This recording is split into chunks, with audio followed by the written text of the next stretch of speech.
Israeli হামলায় ইরানের অভিজাত রেভলিউশনারি গার্ড কোর আইআরজিসির গোয়েন্দা সংস্থার প্রধান ব্রিগেডিয়ার জেনারেল মোহাম্মদ কাজেমি নিহত হয়েছেন। একই সঙ্গে সংস্থাটির আরও 2 জ্যেষ্ঠ কর্মকর্তারও মৃত্যু হয়েছে। বিমান হামলা চালিয়ে আইআরজিসির গোয়েন্দা প্রধান ও উপপ্রধানকে হত্যার কথা 15 জুন ফক্স নিউজে দেওয়া এক সাক্ষাৎকারে জানান ইসরায়েলি প্রধানমন্ত্রী বেনিয়ামিন নেতানিয়াহু। 2022 সালের মাঝামাঝি কাজেমিকে আইআরজিসির গোয়েন্দা সংস্থার প্রধান হিসেবে নিয়োগ দেওয়া হয়। হোসেন তায়েবের স্থলাভিষিক্ত হয়েছিলেন তিনি। তায়েবকে বরখাস্ত করা হয়েছিল।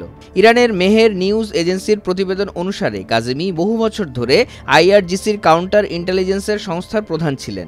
আইআরজিসির নিরাপত্তা ও গোয়েন্দা সংক্রান্ত বিষয়ে তিনি অত্যন্ত অভিজ্ঞ ছিলেন। National council of resistance of ইরানের তথ্য অনুসারে কাজেমি ইরানের সর্বোচ্চ ধর্মীয় নেতা আয়াতুল্লাহ আল খোমেনির অত্যন্ত ঘনিষ্ঠ ও বিশ্বস্ত ছিলেন।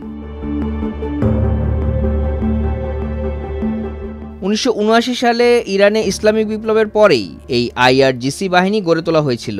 এই বাহিনীর প্রধান দায়িত্বই হলো ইরানের সাংস্কৃতিক বিপ্লবের ঐতিহ্যকে সমুন্নত রাখা এবং সে দেশের ইসলামিক সিস্টেম বা সমাজ ব্যবস্থাকে রক্ষা করা। প্রতিষ্ঠার পর থেকেই এই বাহিনী ক্রমশ ইরানের রাজনৈতিক, অর্থনৈতিক ও সামরিক পরিমণ্ডলে একটি বিরাট শক্তি হিসেবে আত্মপ্রকাশ করে। তাদের নিজস্ব পদাতিক সেনা, নৌবাহিনী ও বিমান বাহিনী পর্যন্ত আছে। রিভলিউশনারি গার্ডস হাজার হাজার স্বেচ্ছাসেবী সদস্যকে নিয়ে গড়া একটি মিলিশিয়া বাহিনীকেও নিয়ন্ত্রণ করে, যাদের নাম বাসিস রেজিস্ট্যান্স ফোর্স। আইআরজিসি কখনো কখনো দেশের পুলিশের সঙ্গে হাত মিলিয়েও কাজ করে।